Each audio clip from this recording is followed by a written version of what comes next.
Saya pernah menghadapi semua permasalahan yang pernah dilakukan oleh teman-teman di daerah. 5 anggota saya meninggal.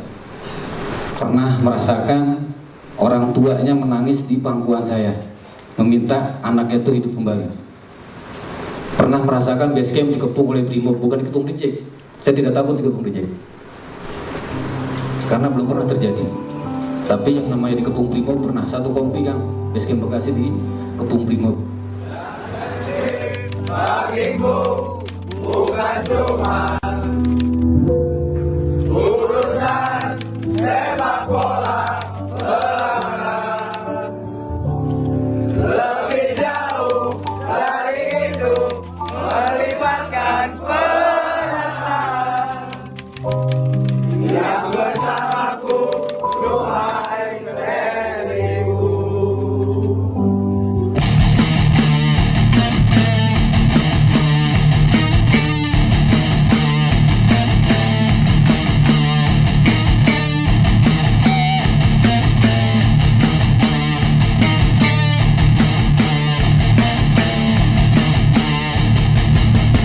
Kami persilakan kepada Bapak Teddy Cahyono untuk maju.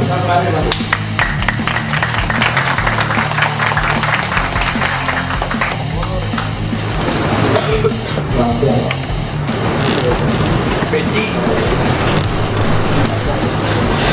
Jujur, saya sudah lama jadi bobotoh, tapi baru kali ini bertemu langsung dengan Pak Teddy. Dan ternyata Pak Teddy ini ganteng ya asli. Ya, betul, saya masih normal, alhamdulillah sampai saat ini saya normal. Saya punya istri dan saya punya anak 2 gitu. Pak Teddy mirip bintang K-pop Korea gitu ya. Untuk selanjutnya Bang Andri Zati Pratama, mohon kesediaannya untuk menaiki panggung.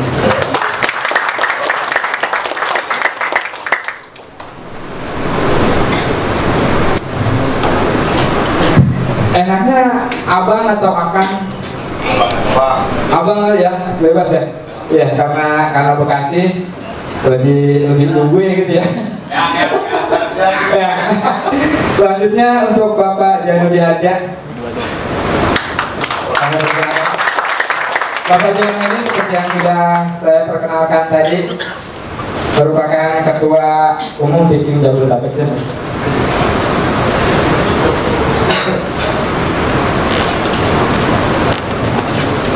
Untuk selanjutnya, kami persilakan maju ke atas panggung Bang Yana Umar.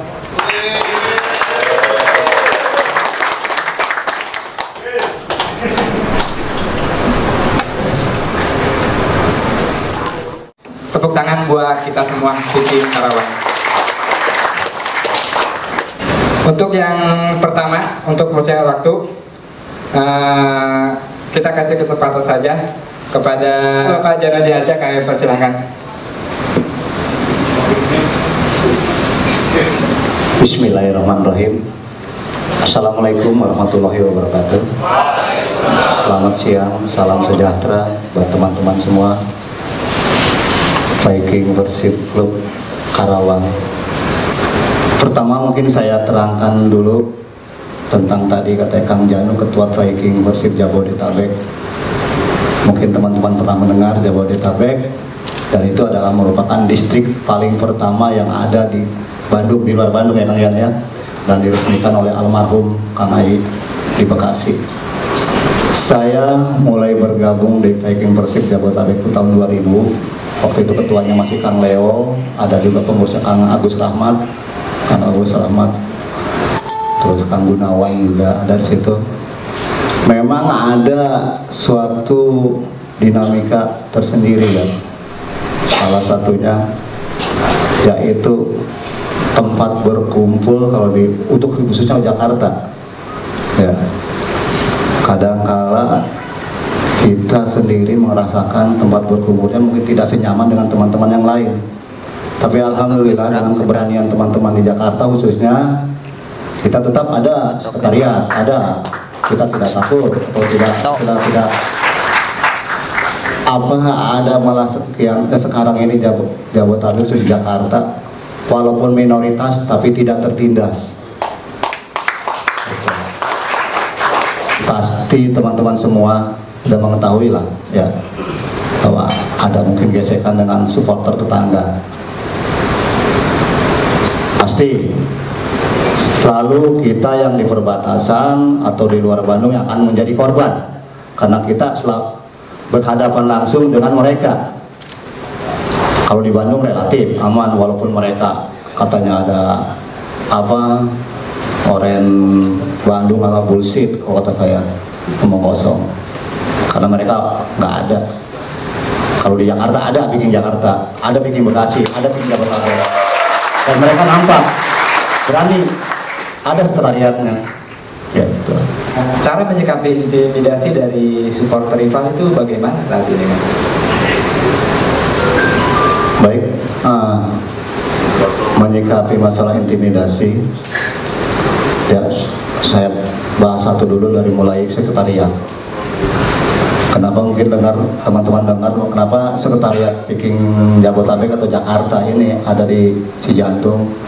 Karena kita memang supaya lebih safety ya, kita ada di komplek Kopassus walaupun kita nyewa. Alhamdulillah punya rezeki saya menyewakan sekretariat buat teman-teman. Pertama di komplek Bantong di Batu saya menyewakan setahun 22 juta. Alhamdulillah. Terus menyikapi intimidasi lainnya, saya sih menekankan bahwa untuk seputaran Jakarta itu tolonglah jangan pakai merchandise dulu. Kalau zaman dulu mungkin lain, tahun 90-an di saat perserikatan kita memakai atribut Persib malah paling panggagahan di Jakarta deh. Benar. Kalau wacana perdamaian sebenarnya sih mungkin agak klise juga ya. Sudah beberapa kali ada wacana soal perdamaian dengan Jackmania gitu.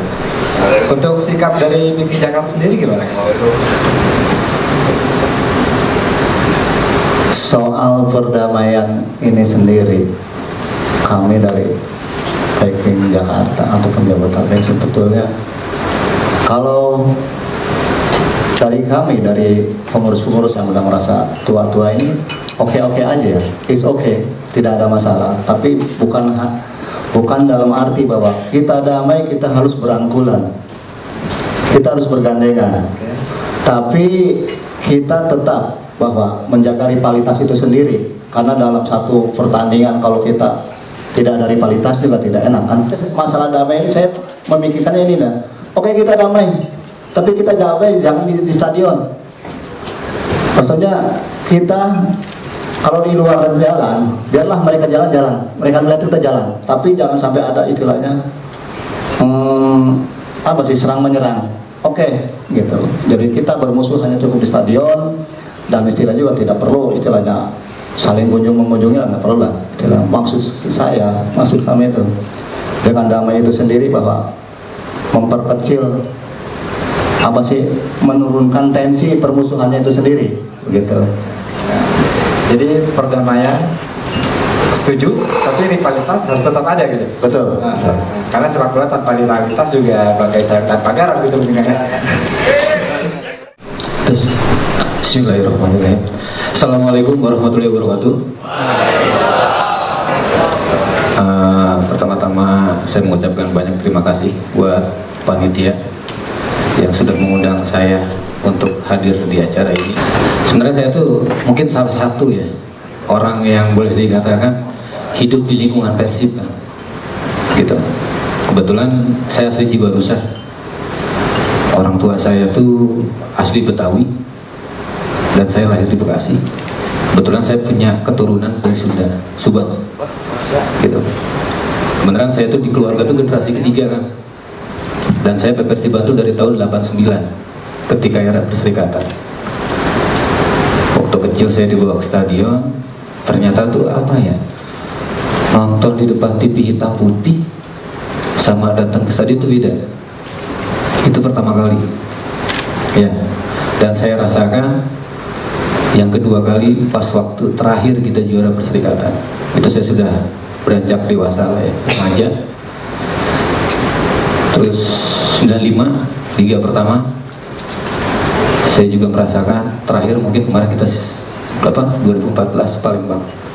Mungkin perbedaannya dari 4 gelar yang pernah saya ikuti, masa kecil, masa remaja, ya masa dewasa, dan saya bisa membawa rombongan sendiri.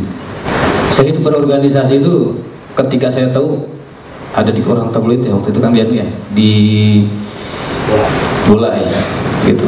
Saya bergabung dengan Viking Jabodetabek, terus bersosialisasi, dan akhirnya waktu itu saya berpikir, oh ternyata tuh bobotoh tuh banyak kan, itu bukan hanya di Jiwarusa.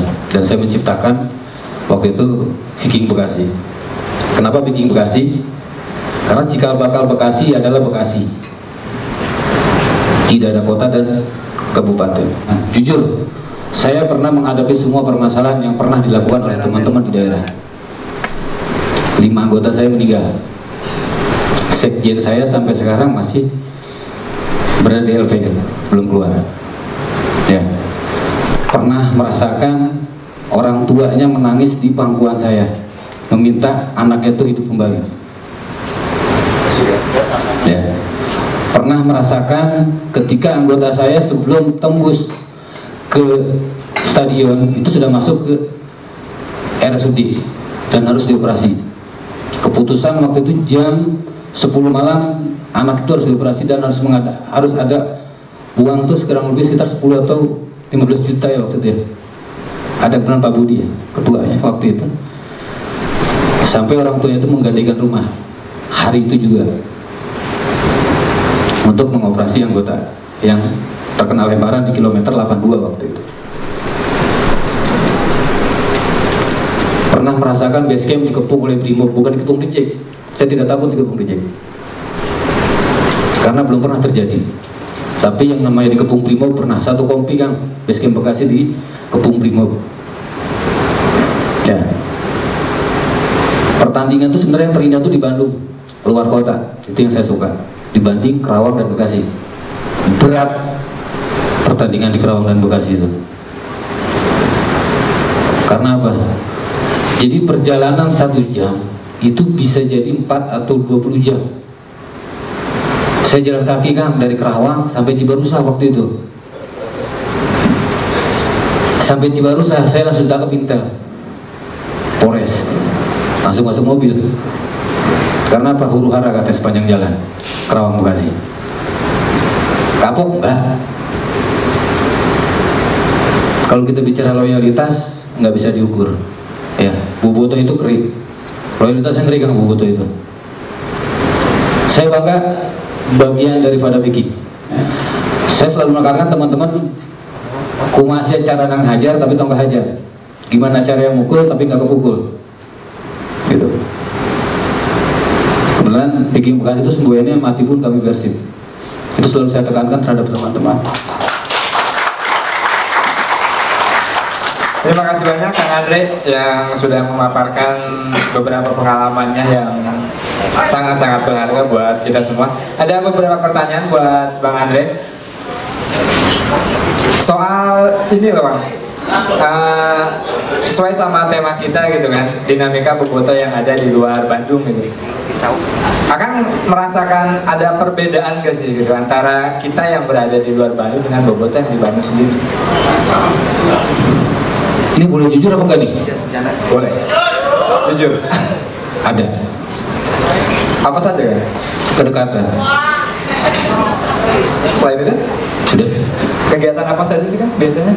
Selain pasti ada pertandingan gitu atau kompetisi libur gitu? Kasih biasanya? Nggak ada Kang Jimmy ya.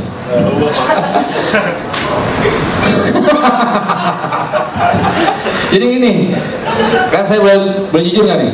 Boleh. Saya adalah pembuat ginseng, namanya ginseng Oliga. Jadi itu yang menghidupi organisasi Viking Bekasi dan itu yang menghidupi organisasi saya. Jadi jujur itu adalah sponsor. Saya nggak punya sponsor kayak Gudang Garam, Jarum Subur kayak teman-teman bisa melobi. Kalau saya nggak, saya cukup mengandalkan minuman itu dan diminum oleh teman-teman, dan itu bisa dijadikan uang kas, itu bisa dijadikan satu kegiatan ketika kita membuat satu kegiatan. Saya jujur ya, saya nggak betul-betulin. Selebihnya, kemudian saya ada dulu saya adalah kontraktor, karena sesuai dengan gelar saya teknik mesin. Saya 10 tahun di kontraktor. Selepas dari situ saya berada di dunia pendidikan 6 tahun, jadi bendahara, jadi ini gitu. Tapi nggak tahu kenapa saya dipecat gitu. Gara-gara apa kan? Gara-gara saya tur ke Kalimantan. Seminggu lebih saya nggak pulang, nggak ngajar. Yang tadinya jam kerja saya 24 jam jadi 18 jam. Yang tadinya 18 jam dikasih 8 jam. Terakhir saya nggak dikasih jabatan, cuma dikasih ekskul dan pemegang bendahara sekolah. Jadi akhirnya pengeluaran saya 2 juta lebih, pemasukan saya cuma 600.000. Jadi dagang gingseng. Jadi gitu. Jadi akhirnya dengan sendirinya saya mengundurkan diri dari dunia pendidikan. Gitu. Saya kapok enggak? Ya. Saya berhenti jadi guru, kapok enggak? Saya dikucilkan di keluarga, kapok enggak? Karena ini bagian daripada konsekuensi saya menjadi bobotoh. Ya. Jadi hirup pae naik Persib Bandung.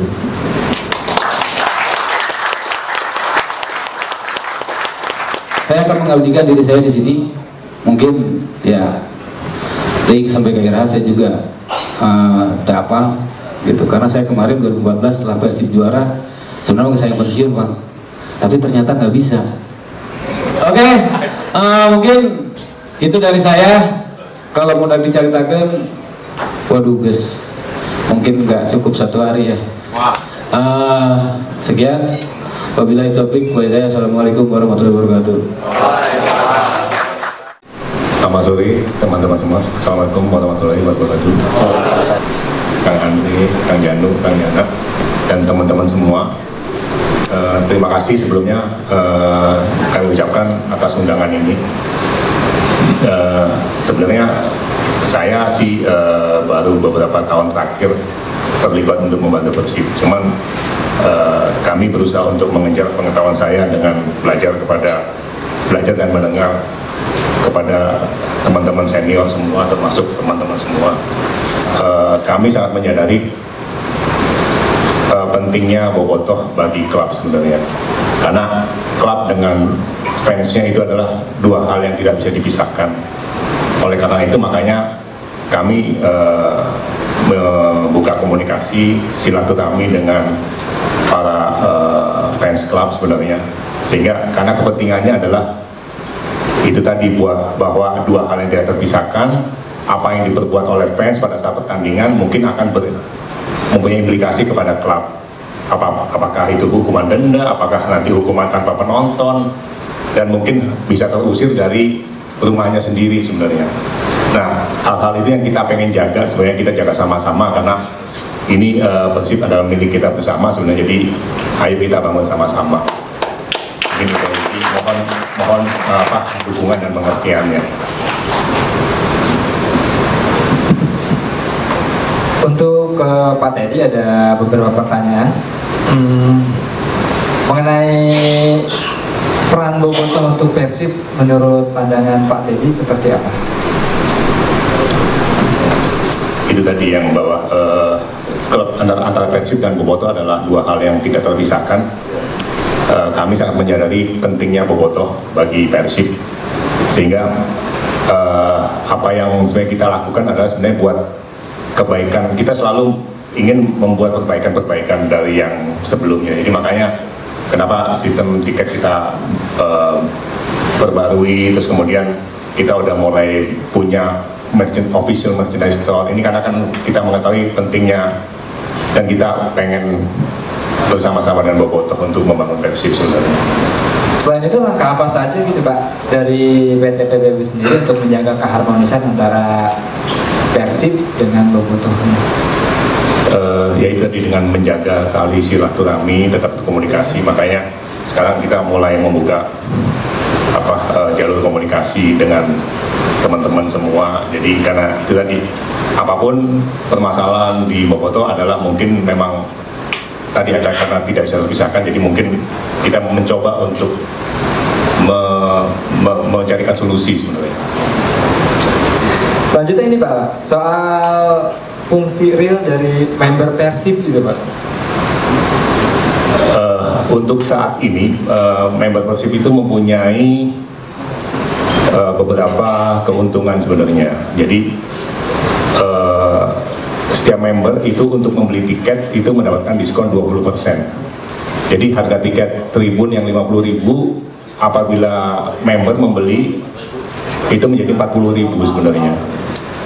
Jadi kedepannya kita berusaha untuk memperbanyak member supaya pada akhirnya buat kebaikan Bobotoh semua sebenarnya. Tadi pertama bahwa itu adil, siapa yang beli duluan dia yang akan dapat. Kemudian dengan harga diskon sebenarnya karena kan sebagai member.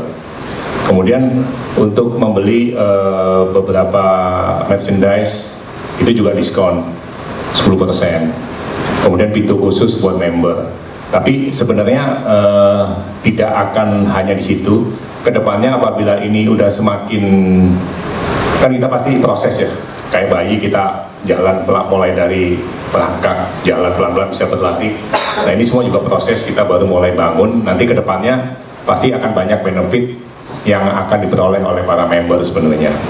Misalnya kedepannya mungkin diskonnya bukan hanya di Persib Store misalnya, atau bukan cuma beli tiket, tapi misalnya beli makan di mana, di restoran di Bandung, di mana mungkin bisa dapat diskon. Atau mungkin kalau sekarang yang mungkin juga ini adalah member itu bisa mengumpulkan poin lebih banyak, sehingga kesempatan untuk mendapatkan hadiah pada saat meredeem poin itu lebih besar, karena sebagai member poinnya 2 kali lipat dibandingin yang non member. Sebenarnya banyak hal-hal benefit yang bisa diperoleh oleh si member. Oke Pak Teddy, terima kasih banyak atas waktunya.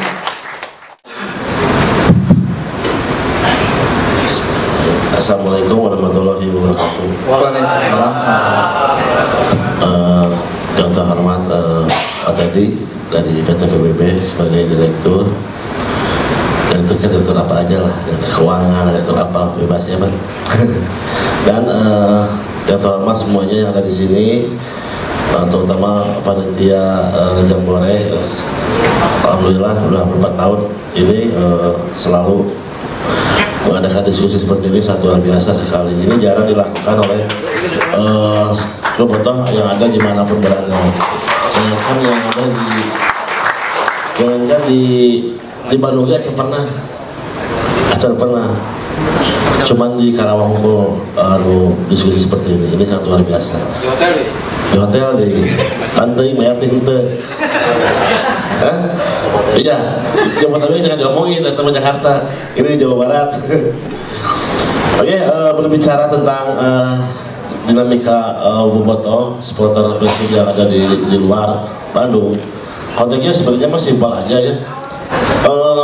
Dinamikanya mungkin satu itu, kedua mungkin masalah tiket, terus ketiga mungkin masalah rivalitas tetangga. Dejek ya, bayar dejeker lah. Dejek itu saya pernah mendengar, saya pernah meneliti lah, mendengar di setiap distrik-distrik yang pernah saya singgahi, yang pernah saya datangi.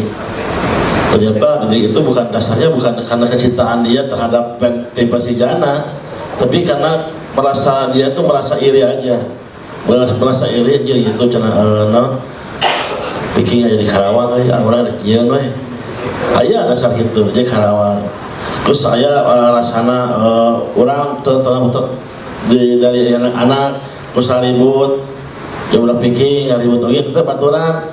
Terus karena enggan itu, ya udah bodoh dia jadi hal seperti itu. Jadi tidak ada kecintaannya terhadap tim sebelasannya. Makanya kalian mah luar biasa. Dasar kecintaannya benar-benar dari hati, bukan dari cuman pipiluan. Betul mau pipiluan ya, benar. Saya contoh saya di Jepang ya. Saya dulu waktu itu ke Jepang. Saya melihat anak-anak di Jepang itu bukan 100-200 loh. Di Jepang itu hampir 1.500 balaya bikin Jepang yang ada seluruh Jepang, yang di Osaka, yang di Hamamatsu, yang di Tokyo, itu sebulan sekali itu selalu hadir, selalu diskusi seperti ini. Nah, halunya kan perbatasan, halunya kan anu di luar, selalu ada yang di luar, sesama aja. Umama malah jona, saya tugas kudu mau tiket, kudu ke Bandung, ya nggak usah streaming tuh, kan ada streamingnya. Karena banyak dari Jepang, dari Taiwan, dari Korea, dari Hong Kong, dari Vietnam, itu anak-anak ya mungkin Viking yang di luar negeri itu patut kita rangkul lebih erat lagi. Karena apa? Karena itu juga potensi juga buat orang sombong, orang udah sombong, kudu gaya bahwa edan botoh ternyata di mana ya, di mana kemarin ayah muncul cina memang ayah muncul udah kerja ayah 20 jelema di Jepang teh adi seret, wah ini seret cina mah, jadi muncul dari cina ayah nanti. Nah eta mata kekuatannya kebersamaan anak-anak anu di luar di Indonesia itu sangat luar biasa. Karena benar-benar kurang kudu dirangkul, komunikasi kudu jalan juga, gitu ya. Masalah perseteruan, ya, mang cina di orang mah perbatasan, saya banyak lah, selalu, wah orang masuk perbatasan lebih keras. Betul, berkeras perbatasan itu. Coba kalau Jakarta, Renengke dan Bandung, udah pasti jadi perbatasan aja, ya, benar nggak? Sok Renengke, jadi Jakarta, ini Bandung ya, sok dipindahkan Jakarta ke Bandung, di perbatasan juga kan, ya. Jadi kadang-kadang banyak orang merasa, wah ini perbatasan ya, ini di perbatasan, edan di hutan, tidak bisa gitu, ya. Itu mah udah jadi alami, ya. Jadi kalian mau intinya mah kilah eureunana karena kaributanna, eureunana karena mabok orang mare. Karena ya itulah timbulnya banyak korban itu karena apa? Ya seperti itu. Saya tuh kasihan juga ya buat kalian yang ada di sini, yang ada di Bekasi, yang ada di Jakarta, yang dimanapun lah perbatasan yang ada di sana itu selalu lah jadi korban. Selalu jadi korban. Tidak ada pertandingan korban tidak ada pertandingan korban lagi. Buktinya kemarin terakhir di sini kan di Karawang, orang yang udah mau pulang bagi-bagi takjil mau buka puasa, korban kan miris itu ya, selalu tanggung jawabnya. Apa kalian ditanggung jawab? Ya mungkin. Apa kalian ditanya kok Allah mungkin di itu? Wah mungkin. Siapa pemimpinannya? Kena bohong gitu. Pasti, benar nggak? Pasti saya lu tanya kena. Karena permusuhannya awalnya di saya, awalnya di almarhum, awalnya di orang Bandung. Di Bandung mah happy we, benar ya. Itu makanya sebisa mungkin lah. Saya mah lain ngulahkan mangawai ya. Rivalitas mah emang kudu, emang harus rivalitas mah, tapi rivalitasnya jangan sampai terjadi korban yang meninggal gitu kan. Kalau ini setahun tuh bisa 5, bisa genap meninggal ya, segala antri ada di akhirat ada gua amal orang. Soal ini kan, bagaimana pandangan pusat gitu, pandangan Viking pusat terhadap Viking yang ada di luar Bandung? Pandangannya apa ya? Sebenarnya selalu memperhatikan ya. Kalau tidak memperhatikan mungkin mau dibeli tiket namanya. Ya. Kita itu dapat tiket berapa aja? Tadi kalau begitu jatah berapa? 8.000 ya? Iya, 8.500. 8.500 ya. Tuh, kita itu 8.500 itu bukan buat kita aja materi, tapi buat nomor, buat debong. Itu tuh dibagi, bukan real 8.000 dari buat kita. Mungkin kita dapat 6.000 atau berapa lah. Jadi resikonya ya etalah sok manfaatkan, ada member Persib. Kalian punya member Persib tuh? Penjelasan boga. tuh serangan malahan mana bagian lagi 2 tuh 3 4. Nah manfaatkan. Jadi kalau dipikir cuma listrik anu tadinya kayak kata apa kata Andre tadinya diberi 200 jadi 50, emang kebuktian seperti itu. Karawang Rai kumaha kasayang arenge kumaha tiket baik udah kumaha tiket usaha diusahakan gitu kan, tapi batasnya cuma segitu ya mau apa lagi ya. Makanya saya memanfaatkan kartu Persib, bukan promosinya, saya tidak berhubungan sama tadi ya, tapi lebih kalian yang benar-benar bagi Persib gitu kan, bisa pertanyaan big bet, wah ribu dengan tiket, ayo turun tiket, aku mah cara itu PTPB cara kacalokeun, padahal mah tidak sama sekali, justru calo lebih pintar dari orang. Akhirnya calo terakhir calo bukan anak 4, 5 ya, kalau sekeluarga itu ayat 7 mainan yang melalui online KB pasti mau aduan lumayan 14 ya, banyak atau kudu ulah sampai pintar di calo lah, kudu pintar di calo lah berarti. Selain soal tiket kan, koordinasi seperti apa aja sih yang biasanya sudah dilakukan antara pusat dan distribusi tiket yang lain?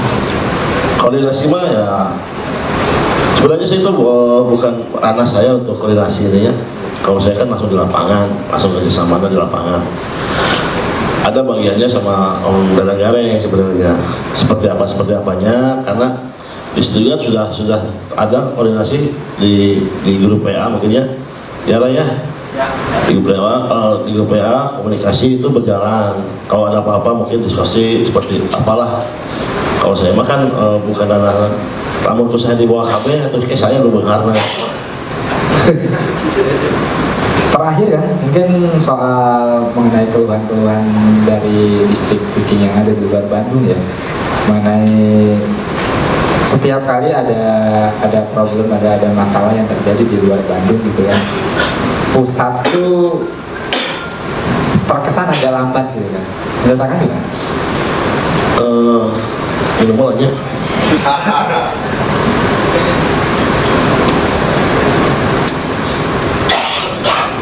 Kalau lama sih enggak sebenarnya, seketanggap. Kadang-kadang sebelum si distrik tahu, kita udah tahu duluan. Kadang-kadang seperti itu. Kita selalu gerak cepat.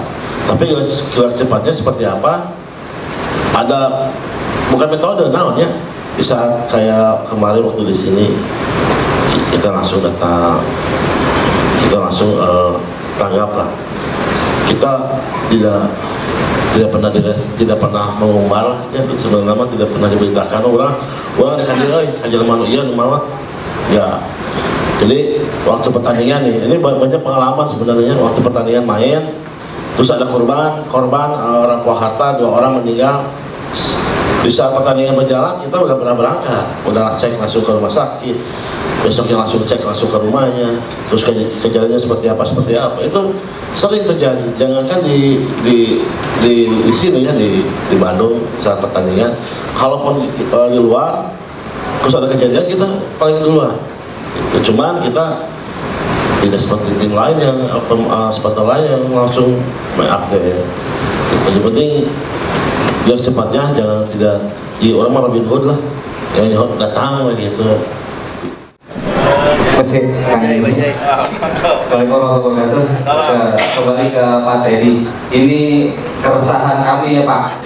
Jadi bicara tadi Pak Teddy sering bilang demi kebaikan Persib. Kalau kita bicara Persib itu udah jelas ya Viking terlibat. Ya. Viking ini resahnya bicara penontonnya. Nah, kita bicara 100.000, kapasitas stadion cuma 35.000. Yang jadi resah akhirnya tiket rebut-rebutnya Mang. Nah, berarti kan yang jadi solusi bukan pembagian jatah tiketnya, kapasitas stadionnya Pak. Bagaimana manajemen untuk solusi itu Pak? Kapan kami menerima jawaban 100.000 orang bisa masuk semua Pak? Enggak 35.000 aja. Terima kasih. Assalamualaikum warahmatullahi wabarakatuh.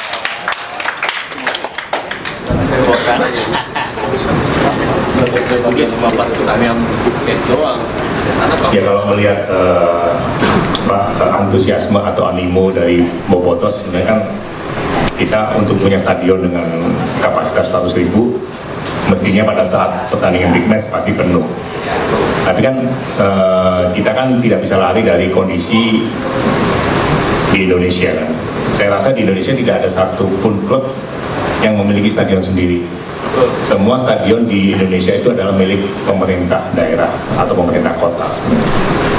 Karena mungkin berbeda dengan di luar negeri, karena mungkin di luar negeri karena penduduknya sedikit, jadi untuk memiliki tanah dengan luasan yang besar itu bisa cukup mudah. Sebagai contoh aja, kita untuk kumpulin 10 hektar aja di Gede Bage itu 3 tahun lebih.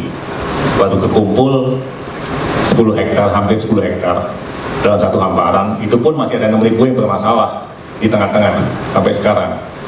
Jadi di Indonesia sih cukup sulit lah untuk bisa dapat tanah yang cukup luas untuk kita bangun stadion.